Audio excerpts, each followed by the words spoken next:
You are now listening to Out of the Blank.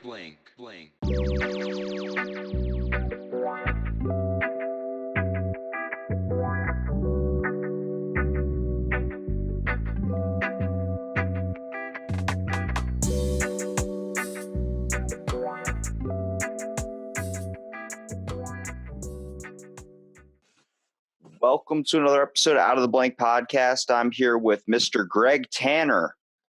Woo! Does this make me back into the blank, or I'm back or out of the blank again? I don't know. Can you step out of the blank and then back in? I don't know, but I'm back to out of the blank. That's the point of this. You're either got to decide what you want to be in life. You want to be Marty McFly going back to the future, or do you want to be Matthew McConaughey in Interstellar, where we had to get him back? I'm more like Matthew McConaughey, Dazed and Confused, without the high school girl thing. But I always just like that saying, hey, man, you got a joint? No. You'd be a lot cooler if you did. That's my Matthew McConaughey style. All right. Well, this is a special episode because we're going to have both of the members of Strange People, Weird World. It seems Anja's doing a little bit more, though, because she's got her own podcast. She is. She's double podcasting right now. She's got the Enlightened Lounge, which she's running on her own. Do you feel betrayed? I don't. I actually helped her get it going. Oh, my goodness. Why don't you have your own? I mean, technically, SP Weird World or Strange People Weird World is my own. But I want a Greg's Bible of the world. Greg's Bible of the world. All these places you travel. I mean, you traveled to some amazing places. I've done some pretty cool stuff. I haven't traveled the world at all yet, but I've traveled America quite a bit. Only area I haven't been is actually where you live, is kind of that upper East Coast. You haven't been to the East Coast? No, I have not been to the East Coast. Florida's as far east as I've been, and then, just the southern east. What do you have against us? Do you just have problems with the way we have a more chilled back vibe? I wouldn't describe your vibe more chill than the West. That's true. I mean, if that's what you think. I just saw a woman fight over a chicken sandwich at Popeyes. So. I just saw one of those videos online too at Popeyes. Like, was it the one with the truck? No, I mean, like, legit. You were in person. It was inside of a Popeyes, and I was like, I haven't tried their chicken sandwich. So I was like, I might as well take this time to do so. Huh. And then how was it? I mean, honestly, I didn't even really get a chicken sandwich. I just ended up getting a meal. I hadn't had fast food in years, and literally I took one bite of it, and I was like, I don't want this, and I just spit it out because the confrontation before that was just too much. This woman freaked out over completely nothing, and then it was just a bunch of people shouting, saying they're gonna jump over the counter and freak out, and I'm like, okay, where are we going? God, life gets crazy. Back to the car. Don't want to ever get out. That being said, what food would you fight somebody over? Probably on the cereal basis. Yeah. You're talking like you deck somebody over a bowl of Lucky Charms? Dude, if you take a box of Honey Smacks from me, it's game time. You're a Smacks guy, huh? The gloves will come off. I mean, dude, did you hear about the salmonella poisoning they had like last year? Smacks? Yeah, Honey Smacks, all of them in every single store, they were all taken off all the shelves for like a good 6 or 7 months. You could not buy Honey Smack. The Toasted Oat cereal got salmonella. Yeah, they got salmonella from something. I have no idea the specifics on it. Are they running a chicken processing plant in the same building? Or? I have no clue, dude, but let me tell you something. I finally worked up because it's hard for me to spend money. So I was like, you know what? $5 for a box of cereal. That's a lot, but it's fucking Honey Smacks, and it's my favorite cereal. So I worked up all this courage, talked myself into it. I grabbed the box and I bought it. The next day, they were all taken down off the shelves. And then it was the same time around the lettuce situation where iceberg lettuce had a giant salmonella. Yeah. So your box was all good. I assume you ate it and didn't get salmonella. No, I got majorly sick.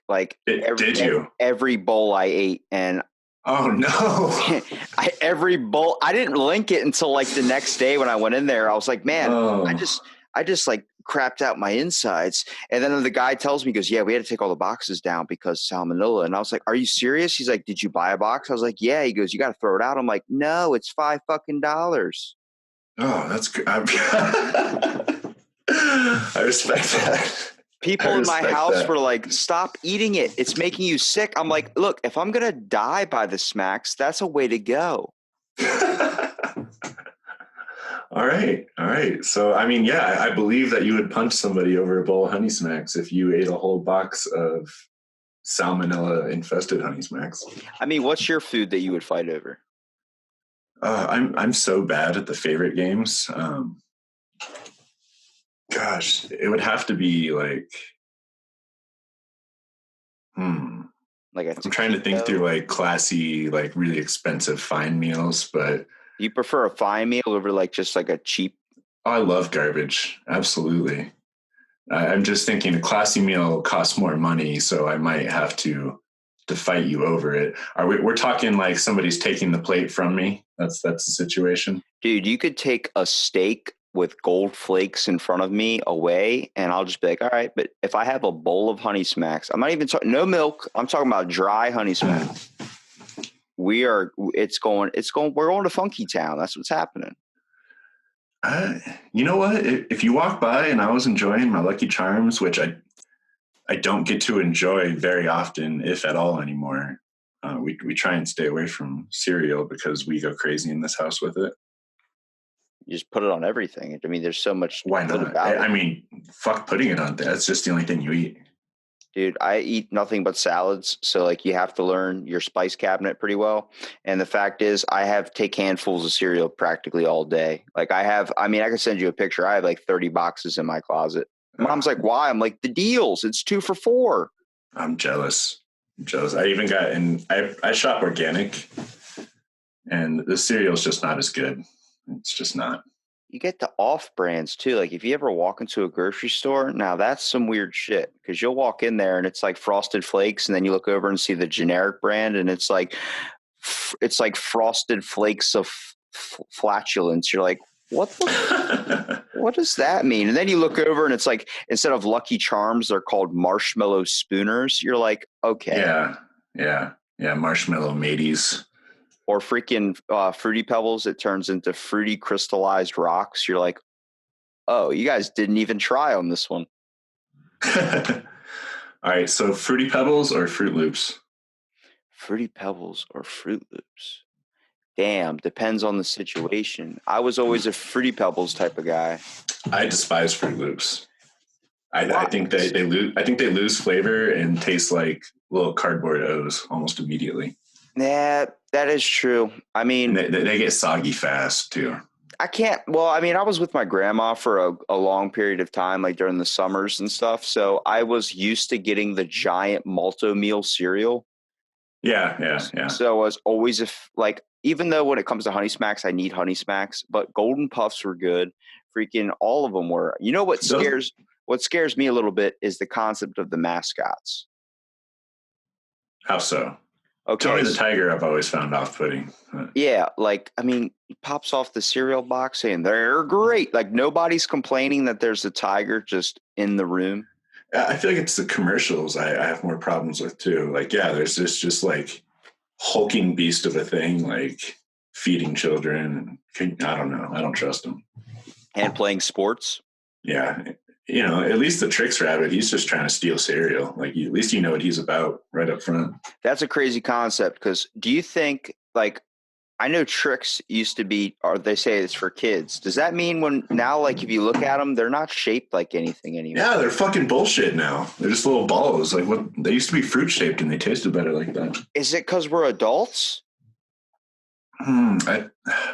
We just don't see the shapes anymore? Holy shit.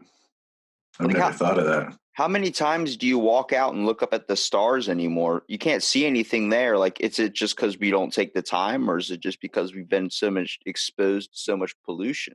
Oh, it's because you live in a shitty city, probably. Damn. Well, they got Honey Smacks back, so I think their reputation increased a little bit.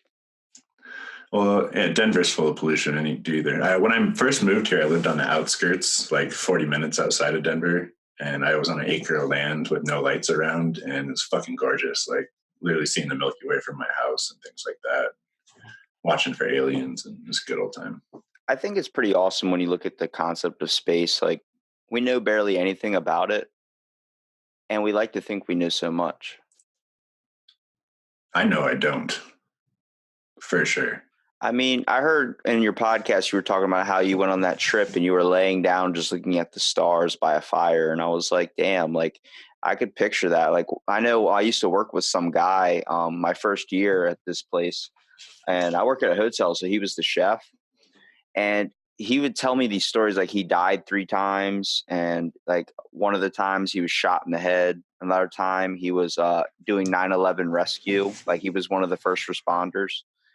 And I was like, damn, how are you here? And he's like, one day I'm just going to take all my stuff and I'm going to go out and tell, where is it? I think he said near the Grand Canyon and just camp. And he left and I haven't seen him since, but he lived out of his car. He's a really nice dude too. I was like, I hope he's doing that one day. Like That's lying. pretty rad. Like, I definitely respect that. So if you could live a hermit lifestyle, would you do it? I could easily live a hermit lifestyle. I've come close to it before. The only thing that's kept me from it is I am a huge mama's boy, and I just couldn't do that to my mom. But had my mom like died while I was 20 or something like that, I'm quite sure I would have just gone off the grid. I think like homeless people, they're the true minimalists. There's some that definitely have it together. And I even saw a documentary of this guy. He's like a millionaire. And for about a month of the year, every year, he leaves his family. He leaves the house with nothing, and he hops a train and he just starts being homeless for like a straight month. I wonder where the bindle came from, like to pack all your shit up on a stick. That was one of the thinkers of the group. Yeah, but if you look at it, like how many people are trying to do that now? Like, how the hell do you fit a flat screen TV in the bindle? Yeah, you can get an iPad in the bindle. Yeah. But then if you toss it over your shoulder and you didn't tie it right, because I mean, how many kids need to tie their shoes anymore on the concept of they just got them lace ups? Or you just tie your shoes once and pretty much never tie them again. Now, with the strange people kind of weird world scenario, I know it's like her telling you, and you guys got kind of go back and forth with just the concept of strange things. Yes. But did that start from just meeting strange people in your life? It's just started from a genuine interest in all things odd and interesting and strange. I've always found myself to be a strange person and attracted to other strange people. And yeah, I mean, if you have a cool story to tell me, an off the wall story that most people would call you crazy or weird for, I want to hear it. For example, your show with Anja, you were talking about a psychic who met you when you were younger and predicted you to be psychic, and then you the guy that created Ghost Whisperer.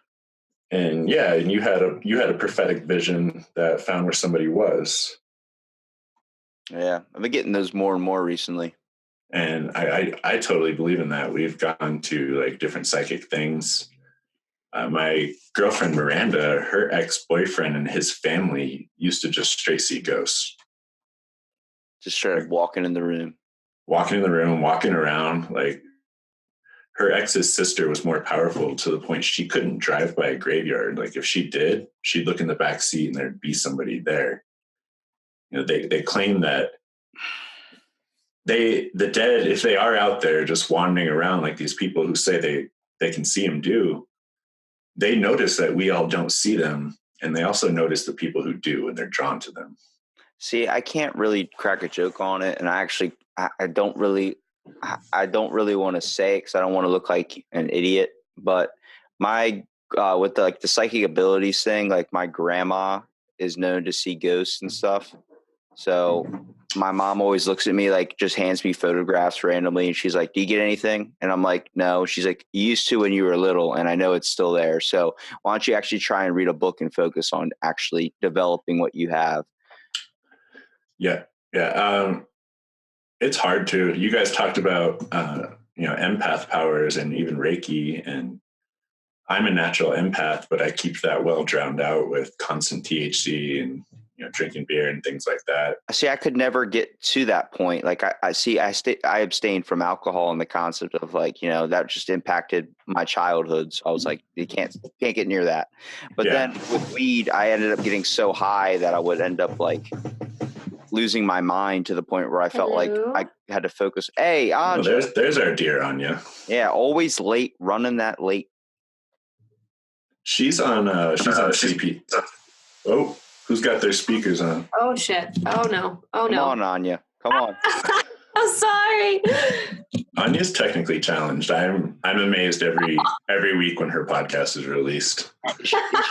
Is she, I was positive I was going to have to edit it and produce it for her. Now, is she technically challenged, or is her computer and stuff equipment challenged? No, it's me. Okay, can you guys hear me? Yeah, we can hear you. Okay, sweet. Actually, we can't hear you. We can't hear you. Wow, fuck. Where'd Anja go? Where'd Anja go? Oh, boy. Just kidding. Mother planet. We can't see each other raise your hands, but with a verbal hand raise, everybody in the room who's recorded a whole podcast on mute, raise your hand. Mine's not up. Robbie, is your hand up? Actually, no, I've never done that.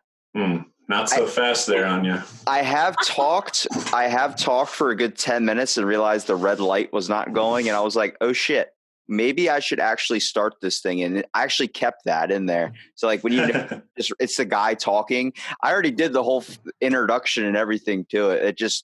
They just went off. And a lot of times, like when I invite people in and we're doing a podcast, I'm like, yeah, it just starts off me introducing you and like what you do professionally. And then we just go from there, it's conversation. They'll just start going off like before I even have time to click the button. I'm just like, all right, I can't tell him to stop now. He's already at fourth grade. Okay, well, in my defense, I didn't record it on mute, Greg. I recorded it through my computer microphone. So it just sounded fucking awful. It was an atrocity. So you might as well have recorded it on mute. Yes, pretty much. But to clarify, it was not muted. Speaking of introducing people, if you don't mind, Robbie, I will everybody welcome my lovely co-host, Anja DeWitt. Or sorry, Anja Daniella. I'm looking at your real name. I just spilled the beans. Get it right, Greg. Wait a minute. That's not your real last name, so now I've lied to the people? Anja Daniella is... Well, we'll let you guys figure it out. Anja Daniella is what she's going by. Yes, that is my new alias. And she is the second cutest co-host of Strange People, Weird World. I'm guessing the first is Greg. According to the internet so far, yes. Oh my goodness. It's the beard and the ponytail. You're like the classic Jason Momoa, except not so Momoa. Yeah, I'm like the Native American Jason Momoa instead of the island. What would your name be then if you're the Native American Jason Momoa? I don't know. You'd be Jason Mountain Claw. I like that. I can rock with that. Jason Mountain Claw. They call me Nighthawk. Like Mortal Kombat? Yeah, that's Night Wolf, but I mean... Oh, that's Night Wolf. You're right. I'm more like an eagle soaring at night with sunglasses on. I always run into shit. Oh, boy. Speaking of Anja's mistakes, I was editing Strange People, Weird World today. And oh, God, what'd I do? It was one of your blatant mistakes, and you started laughing, and you asked me to edit it out, and I just totally left it in. You son of a bitch. Totally left it in. It was hilarious. Oh, I think I know exactly which part it was, too. It was when I was up on the we had a good case of the giggles. Do you guys find it, like, the best parts are the parts that aren't recorded? Oh, we record everything. Yeah. Like, even if someone has to get up and go to the bathroom? No. That's the best part, though. You know the relief you get after you take, like, a nice pee or something? Yeah. Sensitive. I mean, I keep it pretty candid on the show. I just, I'll take it out if I feel it's, like, unnecessary. Or if it's funny, it's going to stay in the show for sure. Oh, you do editing. I do. I have to edit. Anja and I are both very guilty of that noise right there. Oh, yeah. Quite a bit. Yeah, I've heard it a lot. It sounds like I'm sitting in here with people that are chewing a Big League Chew or something. Yeah, I have wicked cotton mouth. I am high constantly. I was going to say, I wonder if Steelers. it's because we're always like smoking the ganja. Yeah, I have constant cotton mouth. You're all slipping through the veil. I like it. Now, look, I've talked to some religious people recently for the podcast. I've talked to people that are hardcore in the church, and I've talked to people that have lost their faith, even though they have a master's degree and they've been involved in the church their whole life. And I always bring up the fact, like, do you think taking psychedelics can slip you into another reality? Oh, yeah, tenfold. The only person that agreed with me when I said it, out of all the people that I've had on that talk about religious things, that do religious podcasts or are heavily involved into the church, Judaism and Christianity, they all, the hardcore people that are still in belief of it, say it's not a thing. They'd say that there's no way. And psychedelics have created some of the greatest religious experiences I've ever had in my life. Exactly. And that's exactly what all the other people that have lost their idea of what church is and religion say that. And I'm like, is it so hard to fucking believe that you can't slip into another like space? Like me and Anja talked about, like my theory with sleep. Like Anja? Isn't it? I say Anja. That's how Anja. it's spelled. Anja. We're saying Anja. It's not ganja. It's just Anja. I spell it Anja.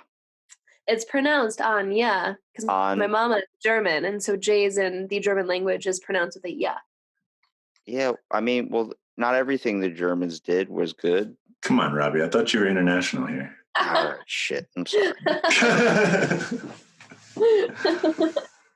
But yeah, I mean, I have a very similar religious background to Anja, as to where I actually transitioned from being an atheist to a spiritualist. And a big part of that is opening my third eye, if you will, through psychedelics. Well, explain your experience. I've had lots of them. I mean, like most impactful one that was like, oh shit, like, because I've had religious experiences before, and I'm not saying it's not real, and I'm not, like I say, I stay open-minded, but I think when people say they lose faith in the religion, they're really honestly losing faith in the community of the church, like that certain church. Okay. I think one of the most impactful ones is I actually went out with an eighth of mushrooms with a purpose, and my father and I were in a very like almost violent, not speaking relationship at the time. And we'd been through a lot, and I was solely putting all the blame on him. And this isn't why I was going out. This is what was kind of going on. I bet you that was Anja. But this is what was going on. That was what was going on in my life. And I ate the mushrooms, and I took my dog, and I went out to Lake Mead outside of Las Vegas and just built a campfire. And I had a whole playlist of like Jimi Hendrix and the Doors and Pink Floyd and that kind of stuff. All the stuff to trip out to. Yeah, exactly. And, I took the whole eighth of mushrooms to the dome, and I just sat there, and I wanted that experience of just sitting in the desert by myself and seeing what happens. Well, what happened is the world threw a lot of my bullshit back in my face. And, I realized the give and take of me and my father's relationship. And the main outcome was, oh shit, I'm an asshole too. And I kind of became at peace with that. And I did go make up with my father pretty soon after that. And, the rest of the night I just kind of wrote it out, and shit was really trippy. See, I can see where for me it could go bad just because I critical think too much. I mean, I would get so stoned out of my mind to the point where I thought like my nuts slipped into my asshole. I don't know if anybody here has ever experienced a high like that before, but it's not one where I worked. Well, since I shared that one, please, Anja, please share one. Oh, when I feel my balls go into my asshole? Well, when you feel something like that, she complains about that constantly. I mean, I've experienced, I've been smoking weed for years at this. I've dabbled into psychedelics. It's kind of where my drug experience ends. But there was one time where I was actually last Christmas. I had taken some acid, and it was to the point where I felt like my face was melting off, and I just kind of like disconnected with the reality. And at some point I remember looking up and just thinking like, is this even happening like right now? Like just trying to grasp what I was experiencing. All I'm picturing right now is grandma's making Christmas cookies and you're sitting there with your head in the freezer. No, so I live by myself. I live with my roommates, and that was kind of like our little tradition was to do drugs on Christmas rather than see our families. That sounds great. Sounds like a little bit better than any of my family gatherings. All my family gatherings starts off everybody giving presents, then once it's over, it's everybody bitching about the present, then everybody goes home. And that's typically that's some family stuff, yeah. Now what's your tradition though? Does everybody has their own tradition on Christmas? I generally fly not back to Boise, but my mom and stepdad, the people I call my parents, they live in Boise. I usually fly there for Christmas, and my sister and her family, all my nephews, they drive out there, and we kind of have our little mini family Christmas. That's pretty much my entire family right there. I don't really associate with anybody else I'm related to. But now that I'm in a serious relationship, we pull that Christmas every other year, every other family type move. Anja? But real quick, because I don't care about Anja's traditions. And Robbie, since we've been asking some of these weird generic internet questions to each other before Anja got jumped on, okay. I have a real serious one here, and I've been debating it for years. Die Hard. Is it or is it not a Christmas movie? That's a fucking Christmas movie. It's a fucking Christmas movie, right? Anja, I knew it. She's never seen anything good. I can't talk about movies on Strange People Weird World. Nope, not a movie. Do you just not live near television? Like you just don't ever want to turn it on? I just so growing up, we didn't have really any money, one, to go see movies, nor did we have cable, so I was never watching TV that was streaming movies. And we did get a movie. It was like, a $5 movie out of the Walmart bin that was produced like 20 years ago. And I don't know, as I got older, good finds in there. You do, but never any of the good ones. And as I got older, I just liked books more. And then as I started to get even older, I don't know, I love documentaries. I'm a huge nerd about like that shit. But when it comes to movies, like I enjoy them, but I'm not like, oh my God, this movie was so fantastic. Actually, I am like that. Do you see the problem, Robbie? I try and talk about movies, and then she tries to make you feel like shit, like she's better than you. I'm not even questioning that. I'm just questioning that. Why is it every time I listen to one of your guys' podcasts, Anja has to use an old man's voice for somebody? She loves it. She loves it. Like, is everybody she meets just from the 1920s? Yeah. She pops into that 1920s stereo voice constantly.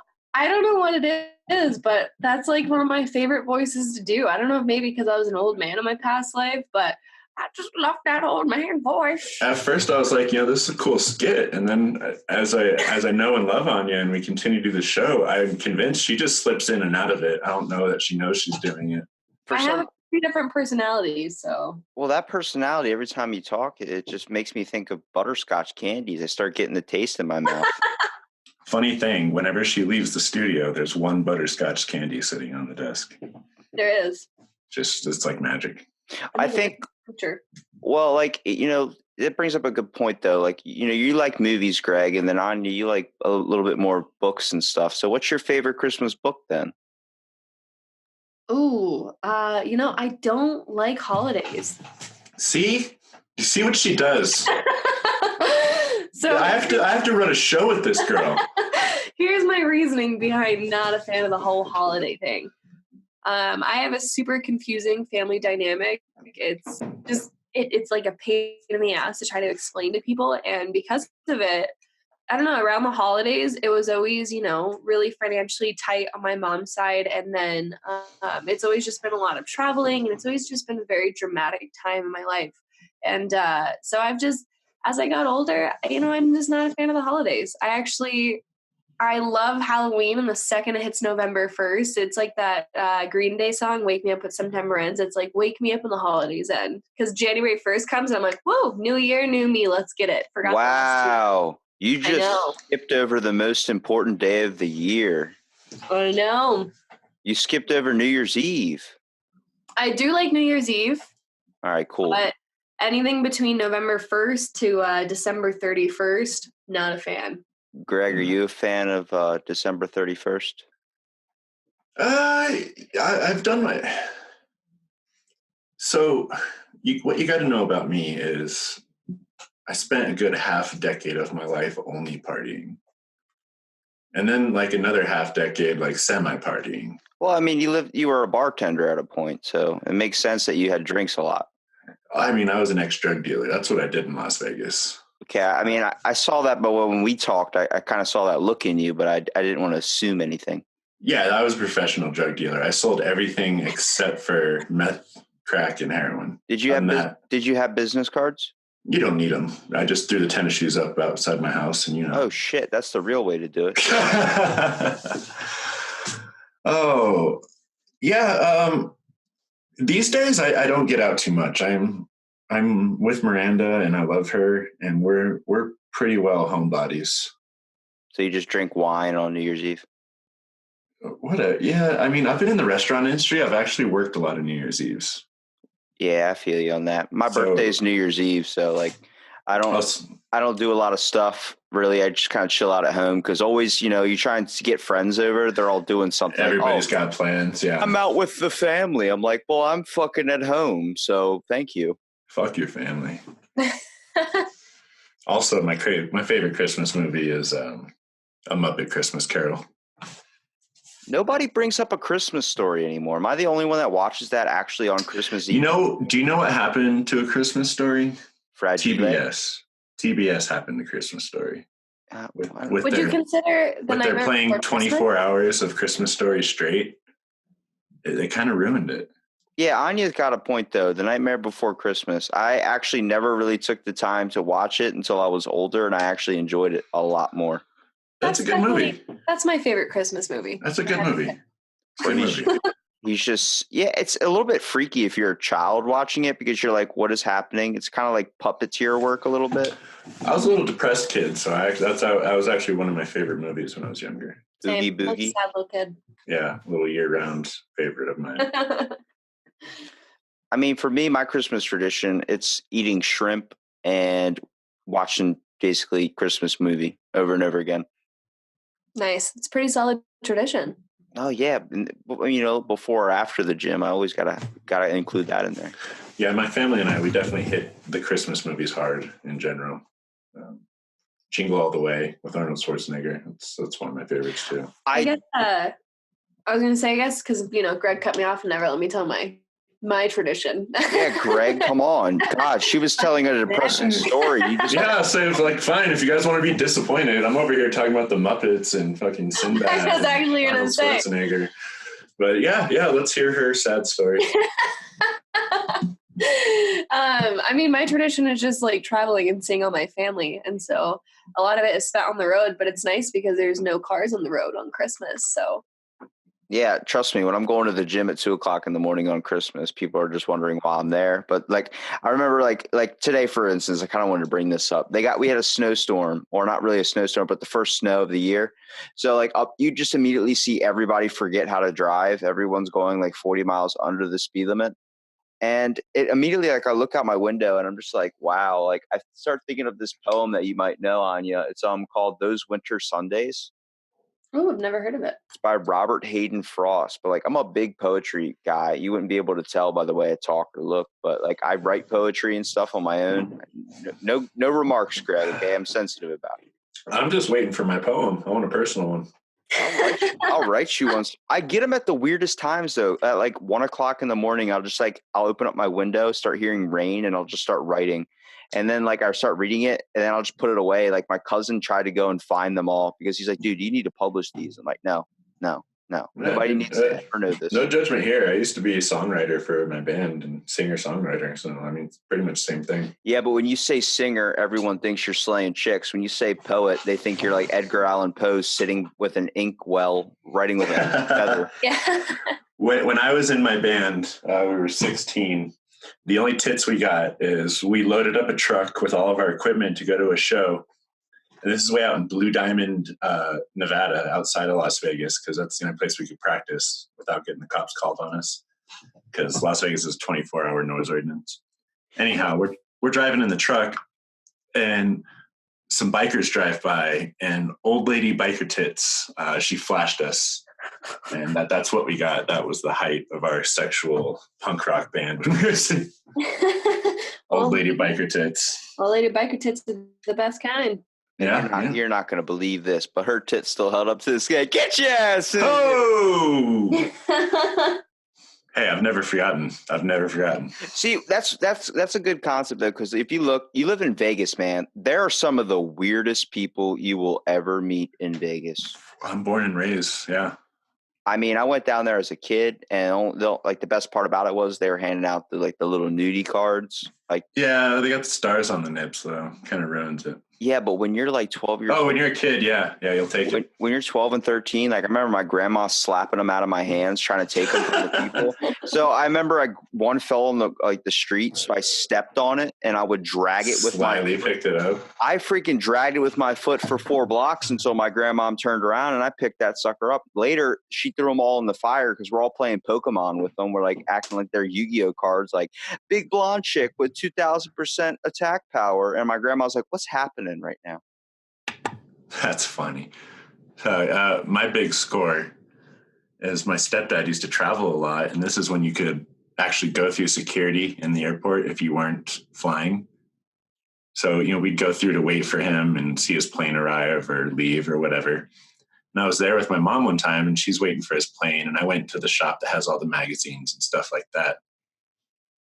And I don't know if it was a time thing or a regional thing, but in Las Vegas, there's a top row of some porno mags, even in the airport. Oh, wow. And I grabbed a Mad magazine, and then I grabbed a porno mag, and I was walking around looking at it. Which, it's kind of weird in a public store, but it had this fold out poster in the middle, and I detached it and pocketed it. And I took the nudie poster home with me.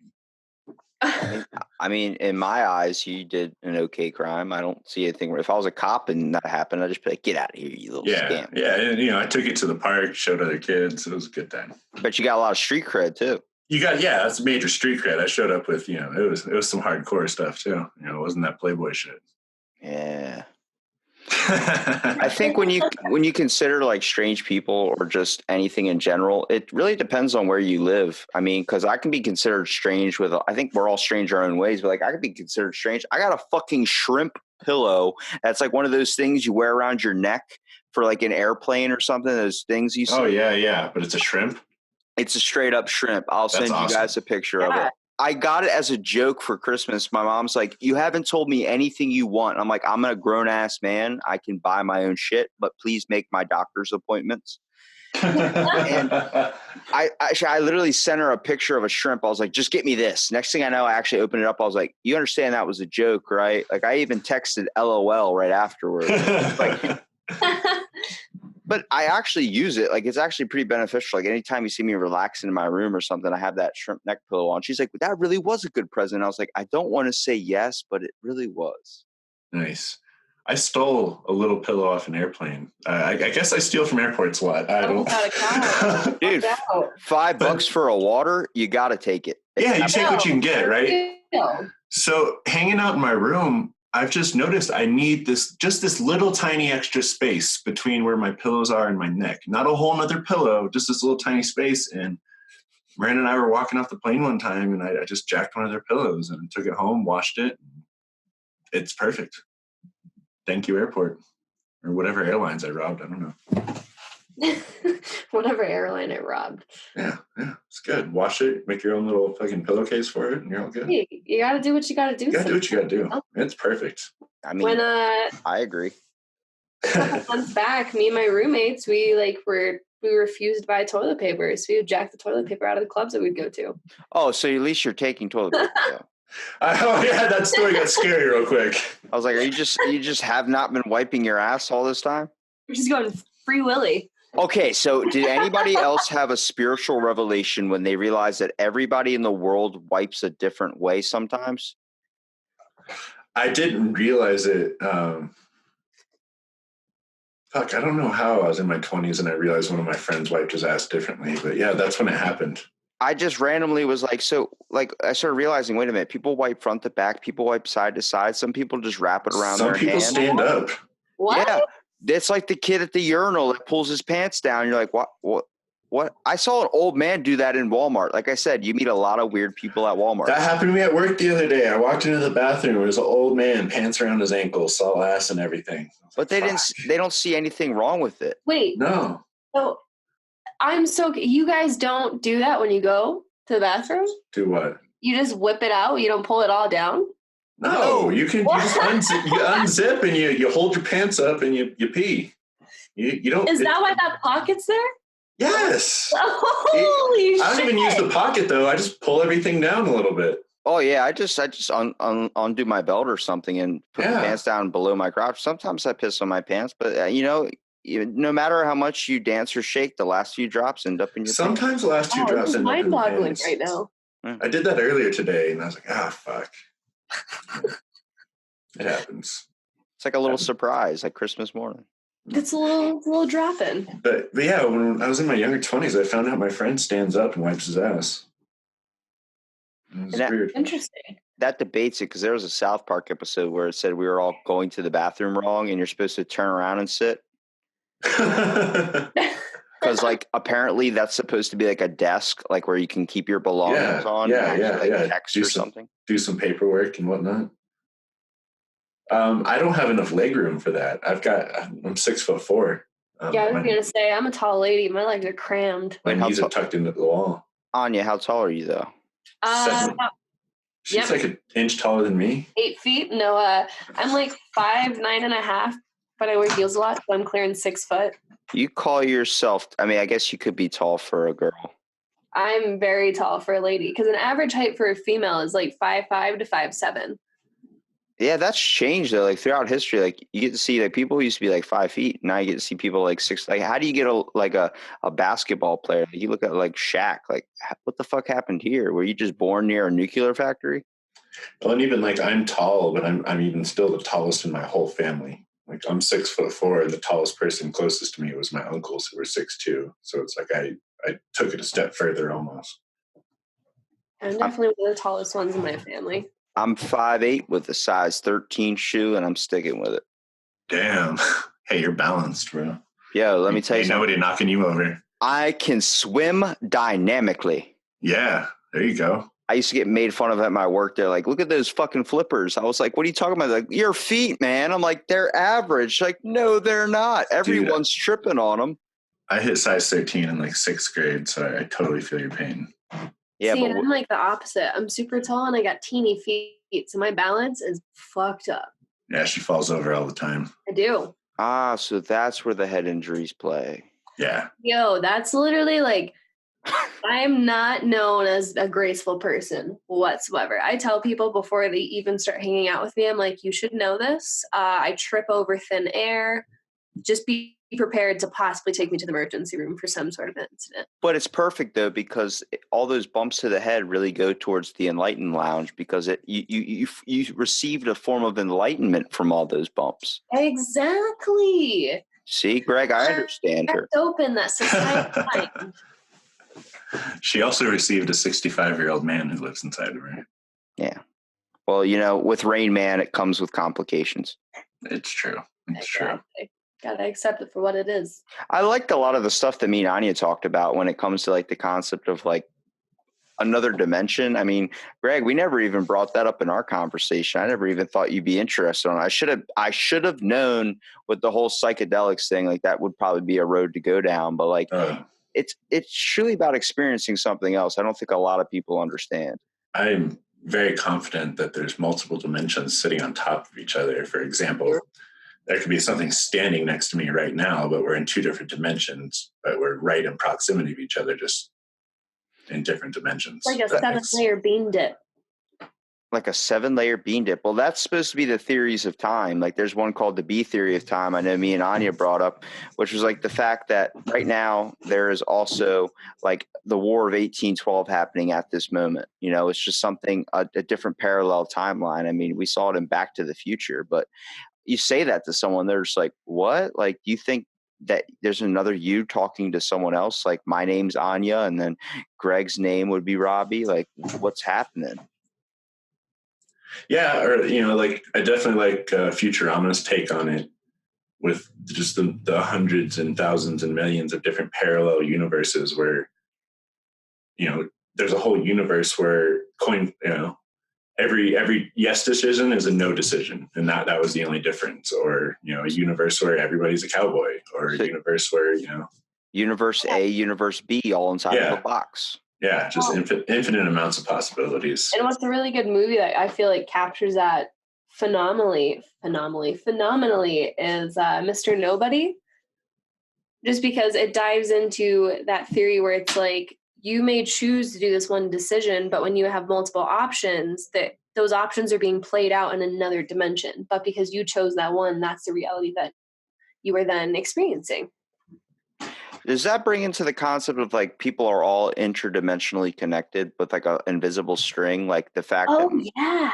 Oh, man, I totally believe in that. Well, I mean, Einstein's theory of relativity, we're all in just one big giant ass spider web. Well, I think, like, who out there hasn't experienced this? All of you listening, have you been sitting around thinking of somebody, and within a minute or two, you get a text message or a phone call or whatever from them? That's true. Because that's happened to me constantly. Yeah, but everyone always chalks it up to something like, oh, it's just a coincidence. Coincidences are not a thing. Firm believer in that. I heard Morgan Freeman say that, so I do have to believe it. Yeah, I mean, Morgan Freeman said it. But the fact that, like, it's still a hell of a coincidence. But the fact that you can choose to go to like a store, and then you can choose like, maybe I don't want the rice, maybe I want like pudding, and then you grab the pudding, and then like your grandma dies. I don't think it's like that. No, but I could think you go to the store and you're like, ooh, maybe I don't want the Honey Smacks, I want Lucky Charms today, and then you come back and find out all the Honey Smacks had salmonella. What fucking parallel universe would I not want Honey Smacks? You missed that part of our conversation, Anja. Anja, what food would you fight somebody for? What food would I fight somebody? Oh, boy. I can tell you right now before she even answers. She's going to take a stick of celery with peanut butter. Oh, hey. Honestly, ooh. I'd fight a bitch for some fried mac and cheese. Fried mac and cheese. She went the complete opposite direction I thought she was going to go. That's exactly where I thought she was going. That or like a loaded baked potato or some mashed potatoes or like. Depends on the loaded baked potato there, Anja. Are we talking Friday's version? What's Friday's version? With the bacon inside of it? It has to have bacon inside of it. No bacon for me. Well, not for her. Yeah, she's a fucking vegetarian or pescatarian. Episcopalian. Well, I don't know. What are you? Pescatarian. Yeah, Episcopalian. Yeah. Plagiarism. Gotcha. Plagiarism. Now, those are the ones that only eat fish, right? Yes. Yeah, pescatarian. She eats fish. So I stopped eating meat about 12 years ago, and then roughly like 4 or 5 years ago, due to health issues, my doctors were like, hey, you got to incorporate some type of protein back in. And so I just adopted fish. Still haven't eaten red meat though. Well, I'm a big fitness freak, and like I see it where like I've eaten nothing but fish, like tuna and all these things for so long that if I try and eat red meat, I won't go to the bathroom for like 6 or 7 days. Even I don't eat a lot of red meat. I eat a lot of chicken. So you're just after the chicken sandwich at Popeyes. I haven't tried it yet, but we know. I hear it's tasty. We go to Chick-fil-A still. Did you guys get Chick-fil-A last night? We did get Chick-fil-A last night. Called it. It's on the way home from picking Miranda up from work. Spicy chicken or normal chicken? I do spicy everything in life. Good man. Good man. Living on the edge dangerously with that paprika being tossed in. Living on the edge. Yeah, I make everything spicy. That's my least favorite question at work in service at a restaurant is when somebody asks me, how spicy is that? I'm like, I can't answer that for you, ma'am. I eat habaneros and crazy shit like that. But then there's my mother who, if you put black pepper on something, you'll set her mouth on fire. So really? It's really an impossible question to answer for somebody. That's weird too, because if you look at like my dad, he's all into sour stuff and he hates hot stuff, but my mom loves hot stuff and I love them both. I love them both. Me and my buddy, we grabbed raw ghost peppers, like the ones you cook with that you're supposed to like break up into bits, and we both ate one. And like, I do regret that I because bet you do. I literally felt it burning. It went down my throat and I felt it move through my whole intestine, like my whole digestive tract. I felt it hit every layer of it for the next 6 hours. But he's a big fan of the show Hot Ones, like with the wings and stuff. Never seen it. It's was that YouTube series? Yeah, where they just try hotter and hotter wings each time. Yeah. And they have like guests on and stuff, ask them questions, because you get to see how vulnerable people get when they get like under extreme heat. And definitely. Oh, sorry. Well, they have this special one called The Last Dab. He took a little like tiny pea drop on his finger, and he's a spicy guy. Like he knows that shit. He's tangy, trust me. And that sounded gay. It wasn't.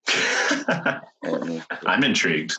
Well, he would take a bit of it and put it on his finger, be like, and then he'd be drinking like water and like, oh man, it's too hot. And like I've seen people like at my work bring that same thing in and also be like, it's too much. Me, I was dumping it on everything. The only problem I faced was going to the bathroom. I do prefer a flavor to heat balance. For example, I can eat ghost peppers, but I don't find it necessary. They do just set your mouth on fucking fire. Like I can do it, if you want to sit down and have a competition, we can go. But in general, I'm going to stick to about habanero tops for, I enjoy the flavor and the intense heat of it. Now, what about the concept of flaming hot gum, the Red Hots? You see, that's a different flavor. That's like, it's cinnamon. That's that cinnamon type. I'm not into that flavor. Not a fan of that one. There's two things. I'm not into horseradish heat, and I'm not into that cinnamon heat. See, I like that. I love that horseradish heat. Not into it. I'm into Which means I don't like wasabi either. I'm into that summer heat. Ooh, not a fan of that summer heat. Actually, you know what? Colorado's summer heat ain't that bad. It's dry here. Yeah, I'd rather have dry heat though than cold heat. Like that, you guys on that coast side. Oh, I can't do that. I can't do that white heat. What do you mean cold heat? I was just about to say the same question. Well, not like cold heat. I'm sorry. So like you have You're talking about humid? There's humid and dry. That's your types of heat. You have your wet heat and then your dry heat. You just have to go straight still. You couldn't say humid. Nope. I guess the main question really you got to pull out of it is, do you wear socks when you go to bed? I can't. I have to wear as little as possible. I have to wear like bare feet because if I feel the sock on my feet, it's going to keep me from sleeping. I turn a lot. So like I can't have shirts and pajama pants and socks and things like that because they get caught up in the blankets. I feel like they strangle me. So we could talk about heat all day, Anja. But when it comes to like, first of all, the podcast, like you do with Greg, because me and you have our own separate discussions. So before Greg hops in here, when did this all occur? I know like it's kind of like Greg's podcast. You branched off doing the Enlightened Lounge, but it seems like you have more in touch with like kind of the spiritual and kind of with a little bit of different style of what's weird than what Greg would have. Yeah, so I think that's where, me and Greg really balance each other out because we're both very logical, but he prefers the more kind of like factual weird stuff. And I'm totally the opposite where I do love that, but I am all for, the stuff that people they just dismiss because it almost invokes this fear in them because they realize that it could be true. But I really got into that probably about, 6-7 years ago. I had a near-death experience when I was 16 that kind of shook me to my core. And then when I was about 18, I just hit a really dark spot. And then I met my Reiki master who she introduced me into this realm of spirituality. And I've been the person to where if something intrigues me, I just fully submerge myself within it because I just want to be consumed by it. And that's kind of what happened. I got consumed and I fell into a very, very deep rabbit hole. And I started burrowing new holes within that one hole. And here I am years later, and I've built this like pretty much other realm within this world of knowledge.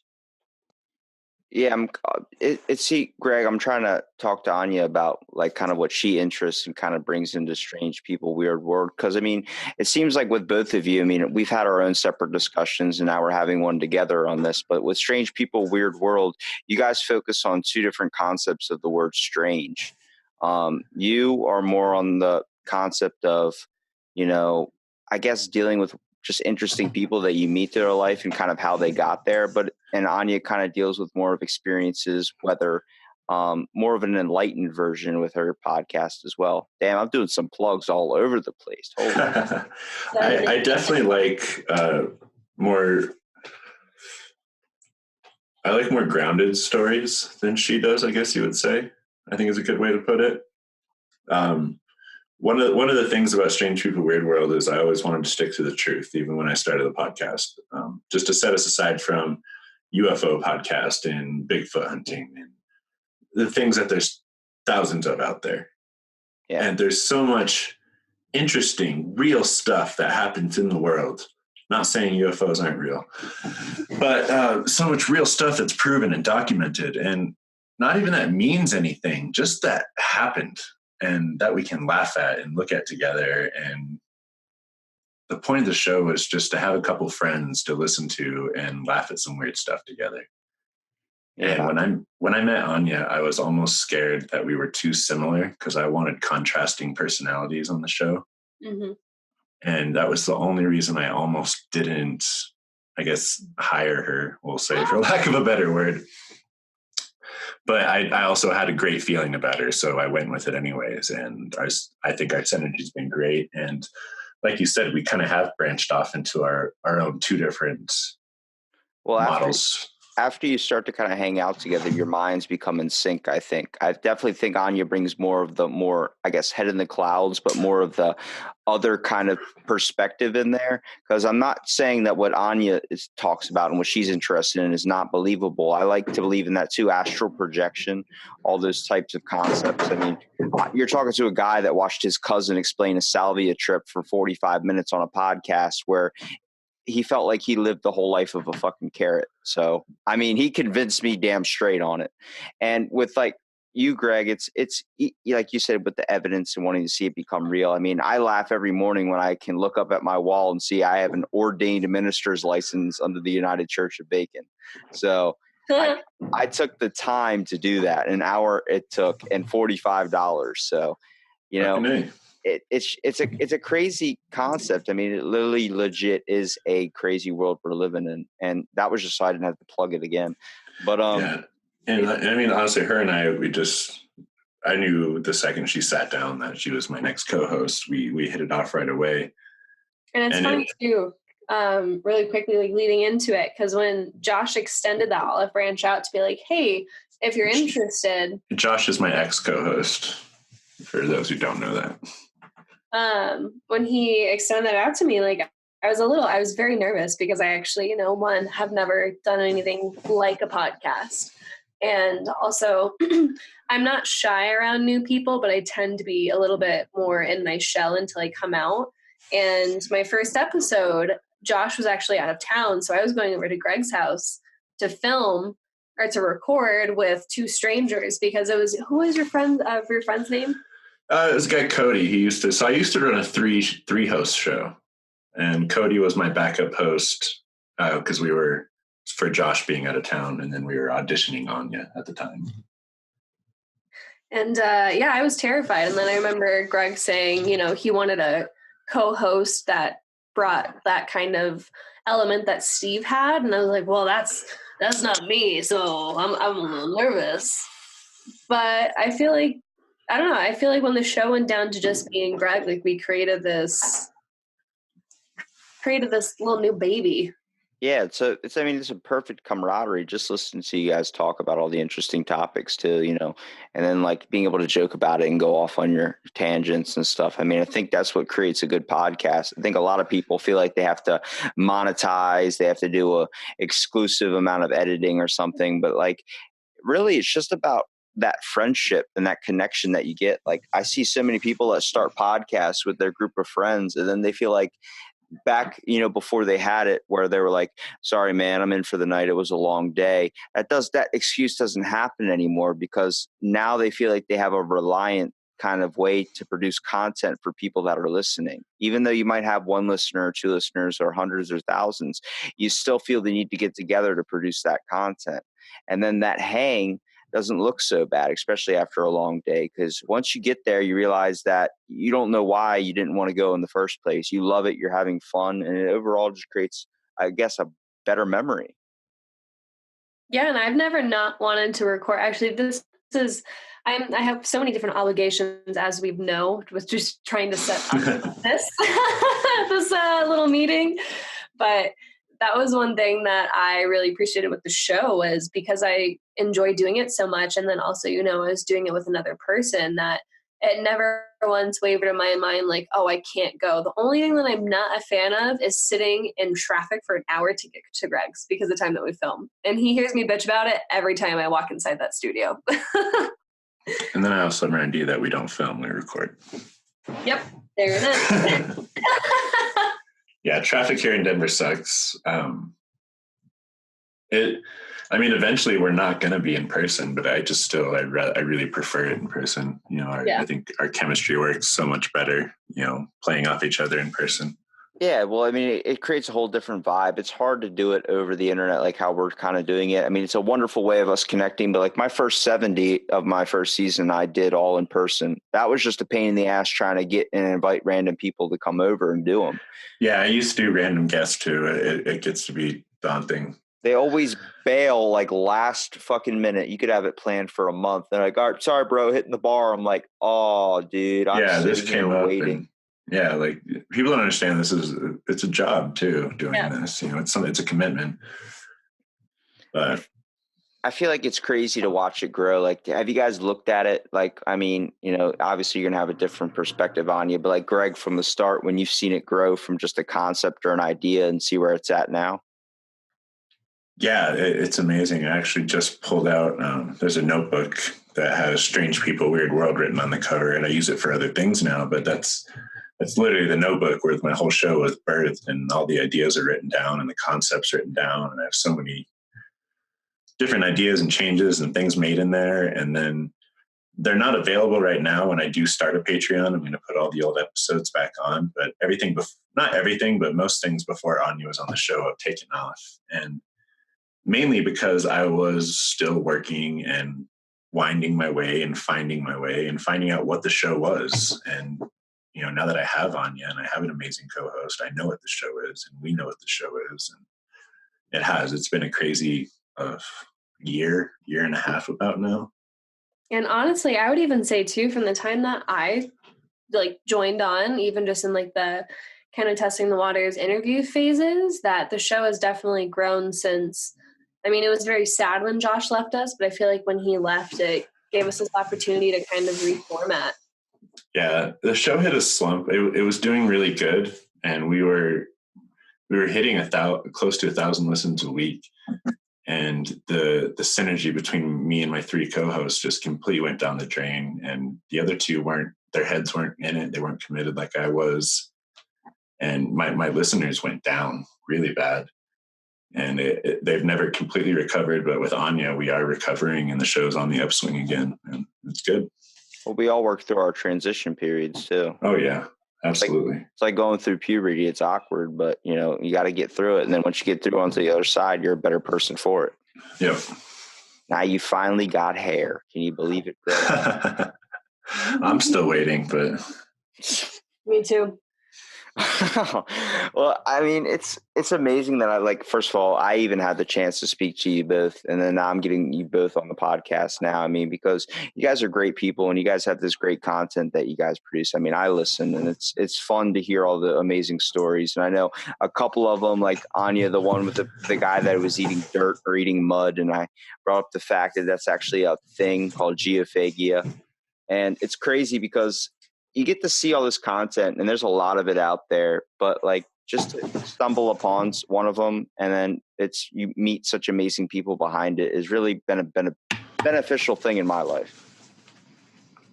Yeah, it's awesome. Especially what you do. You talk to tons of people, And I mean, that reminds me of when I said one of my most favorite jobs I've ever had, it was just working retail. It was at an outlet mall, but it was on Las Vegas Boulevard. It was, pretty close to the strip just down the way. So working that job, I met people from all around the world, and it was really cool.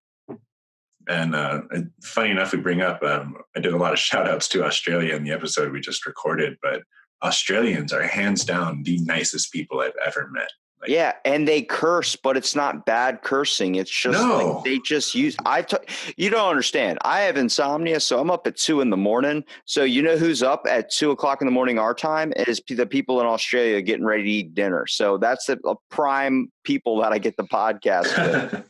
So like we're just talking, having a conversation, and he's just dropping language everywhere. I'm like, it's like talking to another me, because I get a lot of shit for cussing, and I'm like, it's stress relief. How many times it really is. You go and, pour a bowl of cereal and then you don't have any clean spoons. So you're like, shit, like it's so easy just to do that than sit there and stigmatize it so much.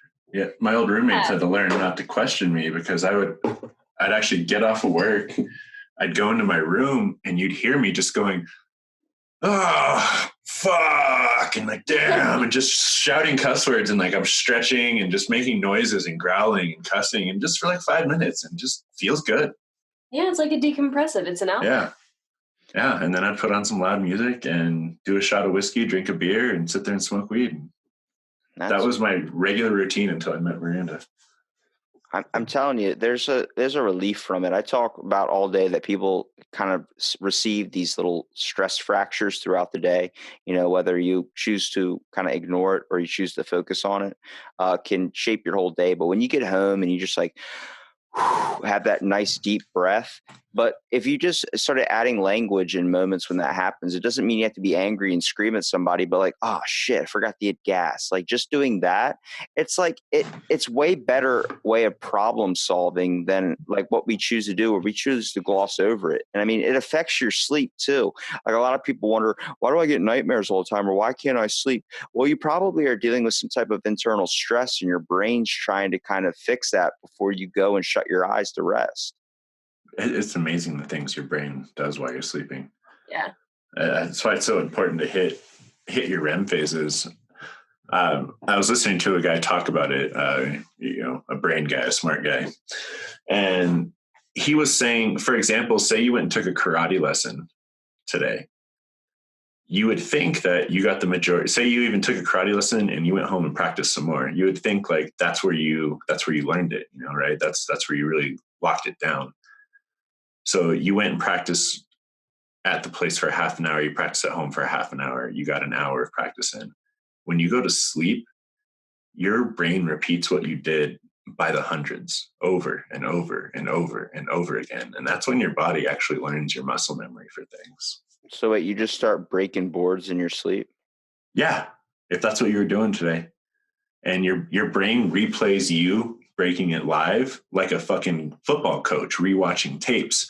And it says, oh, my hand was at this angle and it hurt a little bit.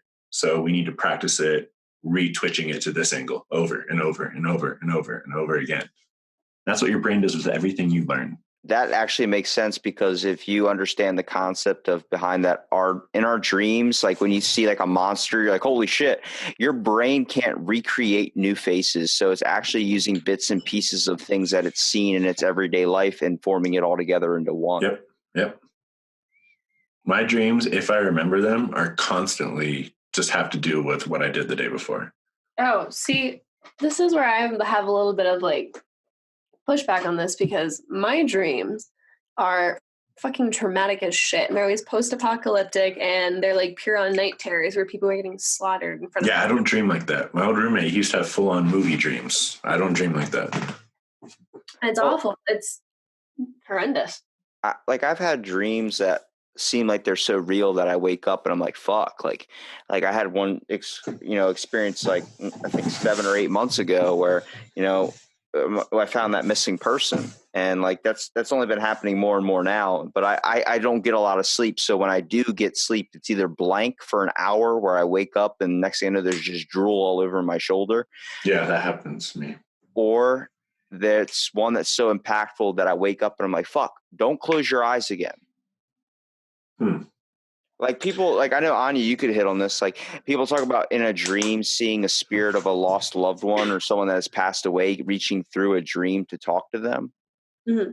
Like I believe in that a little bit because I've had some dreams where it felt like, you know, like I guess it was like leftover remorse that I didn't focus on or something.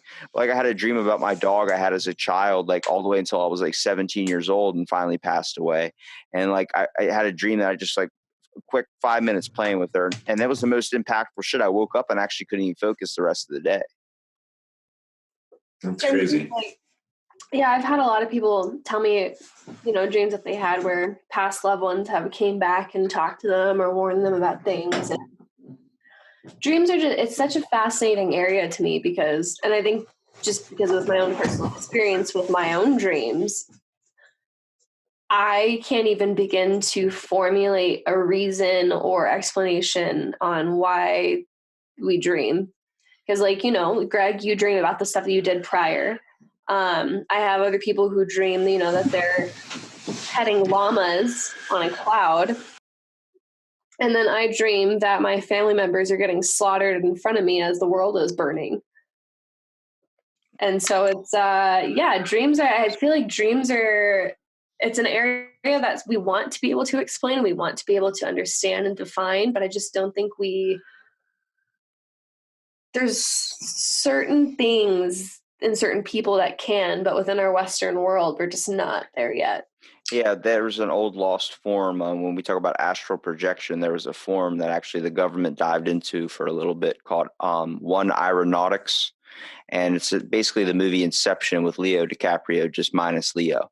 So it's not so good, but it's an idea of going into one's dreams. And they tell you, like we've talked about, like my buddy who sleeps with his eyes open and does all this stuff like the hypnic jerk. And, you know, we always kind of wondered what that was because we both suffer from suffering with sleep. But my one friend gets extreme night terrors as well. So I told him, like, there's a better way to do it if you just wrote down all the impactful stuff in your dream in a journal and then re-looked over it and you started to correlate a lot of those problems that were happening in his everyday life. The fact that you could be suffering from dreams that are post-apocalyptic or these types of things could lead to a point of maybe having a hard lifestyle where you didn't have much and you had to scour for what you had, or losing loved ones, being on the concept of never being close to them in the first place. Like I could hit on, I have some dreams where, you know, that seemed to be a lot of family connection. And I'm like, but I don't have that there. So that's something I might need to focus on. Interesting point on that. I've never been able to find somebody who can relate to what I do or like even comes close to what. When I don't sleep well, I rarely hit REM, I think. First of all, you mentioned hypnic jerks. And every night when I'm trying to go to sleep, when I feel myself finally fading and slipping into that sleep, my whole body twitches. And sometimes I even like bounce an ounce, like an inch off the mattress. And then afterwards, my heart is racing and I'm fucking wide awake because, you know, my heart's racing. Like it's like somebody scared you out of being asleep.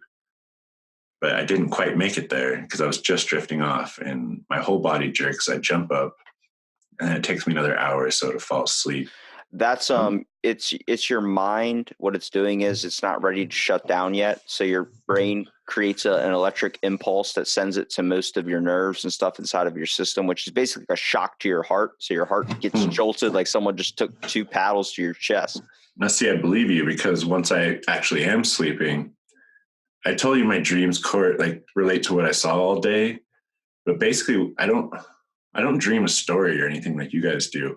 I'm always doing something in my dreams to the point where it's keeping me awake. I describe it as a half sleep, half awake state where I'm trying to accomplish something.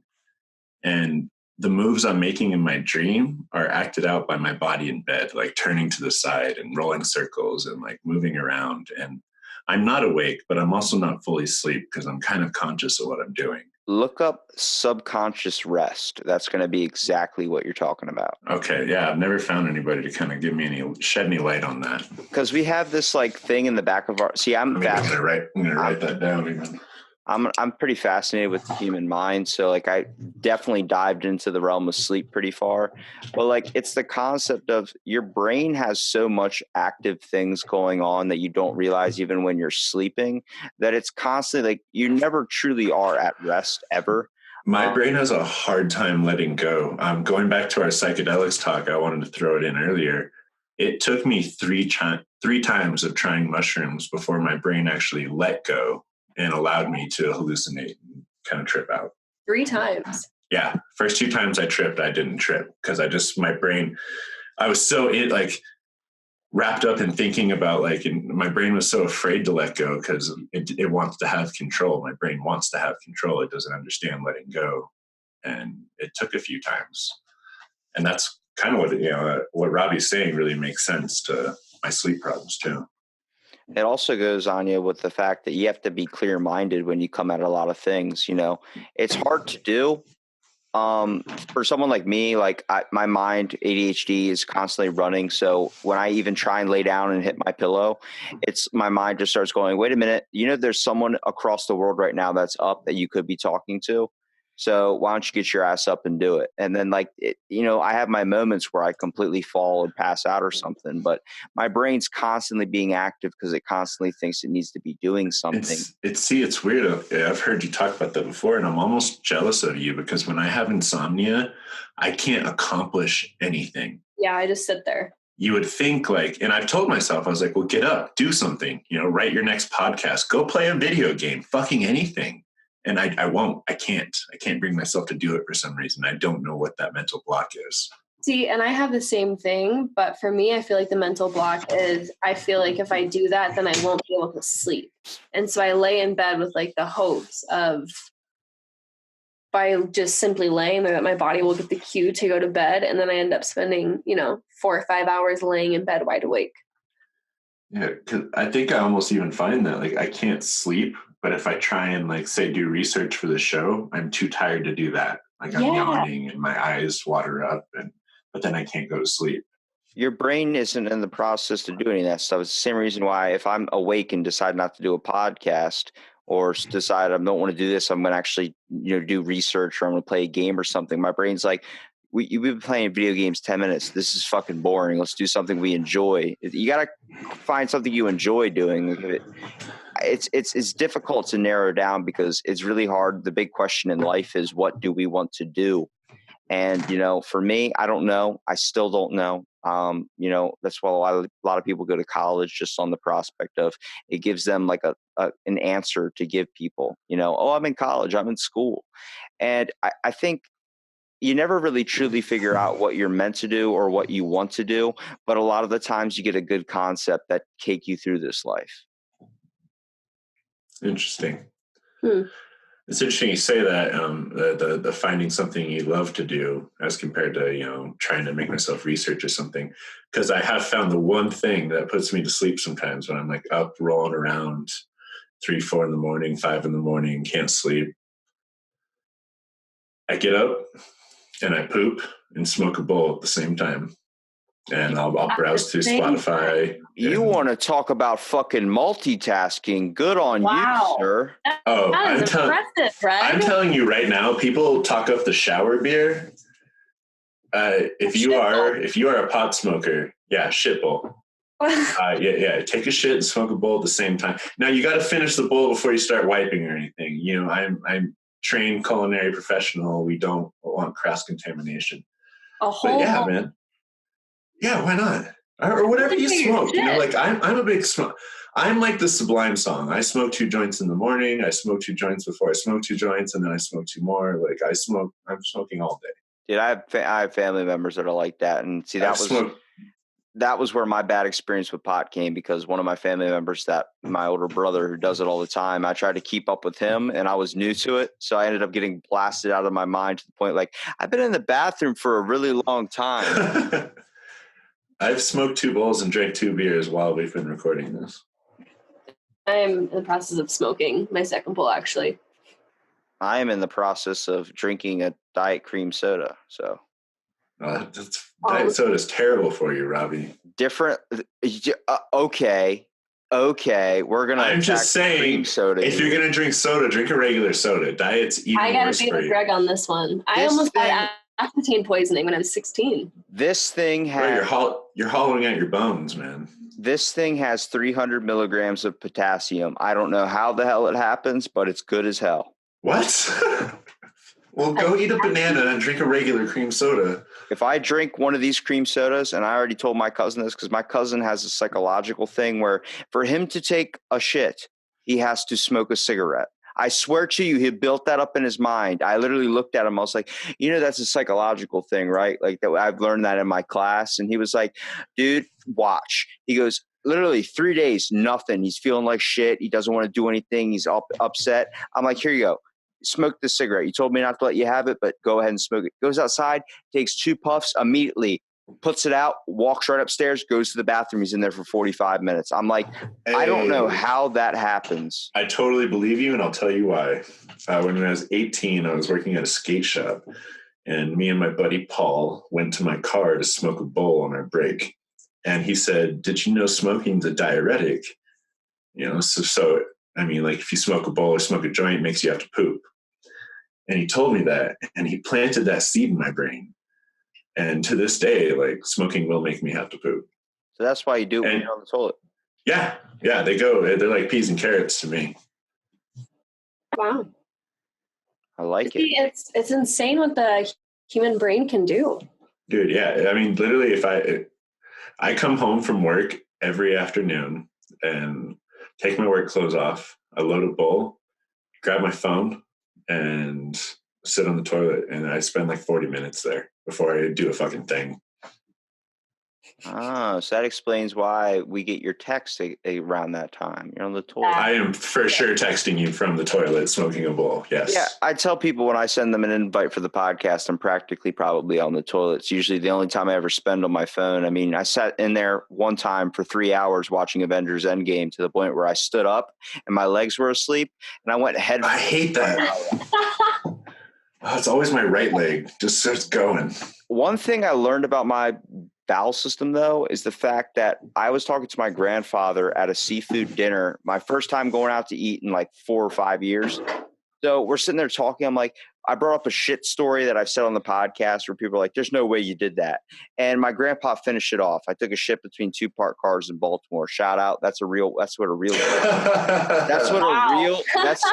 real kid does. We're leaving a Ravens game and there is no end in sight. I mean, we're in this parking garage. Everyone's clogged up in traffic. And I just look at him. I'm like, I have to go to the bathroom. And so I get out of the car, take a shit between 2 parked cars, and made eye contact with a dude that stared at me the whole fucking time. And that's fucking great. As I was rekindling this story, my grandfather goes, yeah, and your dad was really pissed off at you, and I was just happy that we had toilet paper in the car. And ever since then, I've kept napkins and toilet paper in my car. Oh, man. You gotta do what you gotta do. Oh my God. You gotta do what you gotta do. That's respect right there. That guy looked at me and I could see his face, and the windows were up so you can't hear what he's saying. And I just see him like, anybody else see this shit? There's Literally. Yeah. There is a toddler taking a shit between a Chrysler and a Toyota, and nobody's bringing this up. So when I was a kid, I only know this because my mom told me. My dad taught me to start peeing on the side of the house, like in the backyard, and even in the front yard a little bit. And she said when I got older, like to the point where it was weird, I still never used the toilet because I just thought it was cool to like pee outside places. She like coming up towards like 5 years old, she had to make me stop peeing outside everywhere. No, my stepdad told my little brother the same thing.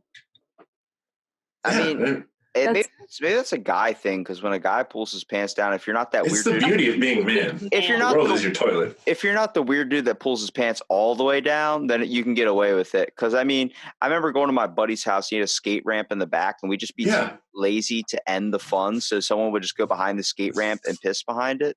And I remember at one point, his dad came out. He's like, Robbie, what'd you just do? I'm like, I went to the bathroom. He's like, this is our front yard. You can do that in the back. And I'm like, Oh, wait, we can't just do it anywhere we want. So here's a cool trick my dad taught me. Miranda recently learned. Well, she learned on our first road trip. If you got to pee and you're in the middle of the highway and you really got to go, it does help to have a truck. But you just pop the hood of your vehicle. Like I said, truck is about waist high for me as far as like the grill and everything. But you pop the hood, you unzip your pants, and you start taking a piss, and you lean over and you look and you're kind of pointing at things in your hood. And it just looks like you're checking out your engine. Wow. Damn. Yeah, it's smooth move. You just have to worry about like somebody trying to pull over to help you, but you should be wrapping up by the time they walk up to you anyways. So you're basically relying on that nobody has faith in humanity to pull over and actually help you out. Exactly. And if somebody does, you just be like, you know what? I had a leak, but I plugged it up. And they'll see your puddle. And Another good tip is to open up the front door and the back door. You just sit in the middle. Yep. I don't recommend peeing in bottles. See, my dad saw the Jimmy Neutron movie where Sheen was peeing in the shower, and he's like, that's what you got to do. He's like, if you are out in public, just find a tree and literally just go, I'm peeing. Like, just do it. If people are going to go by and see it, then that's their fault. I'm like, thank you. I've done that quite a bit, like on trails and stuff. Like, if I got to pee, I got to pee. I'll try and stand behind a tree. I'm not going to whip my dick out in front of everybody, but like, yeah, you definitely see I'm peeing. If our dogs can do it in public and make that awesome eye contact with you, why can't we? That's what I'm saying. Yeah. Boy. It's definitely something in this world, and I'm glad that you guys are a part of it. Trust me. It's been awesome being able to get and have you both on my podcast. And I want to give Gregory, obviously, I want to give you a minute here to plug your podcast. And then Anja, I want people to find the Enlightened Lounge. You got a few episodes out, but I'm still waiting for the next one. And it's coming so soon. Wait, Gregory, you going first or am I going first? I mean, you were talking, so I figured I'll just rock, paper, scissors, go. Ladies first. Ladies first. I'm gone. So yeah, the new episode will be coming out very soon. Actually, next Monday. So we're back to normal scheduling or posting schedules. Life happens. I had to kind of take a step back from some projects because, like I said a little bit earlier, as you guys know too, I'm very, very busy bee, and so yeah, I just had to refine back, but got brand new passions. So if you were wanting to learn more about wellness and then also getting, that real take on it, definitely tune into the Enlightened Lounge. And, or you can listen to me and Greg speak about the most amazing, weird, and strange things in the world. Why don't you tell them how to spell Enlightened Lounge? Oh, yeah, it should. So it's Enlighten, ENLIGHT, and then ND Lounge. So a little funky, but the show's a little funky. So I told her to spell it normal, but whatever. She doesn't listen to me. I learned how to say things differently because when I was a kid, my dad taught me a trick that he would just take me into stores and then immediately ask me this question where I would spell the word out. And then people are like, he's 4 years old. He knows that word. So it's oblivious. So whenever I say oblivious now, when I spell it out, I have to go OBLIVIOUS.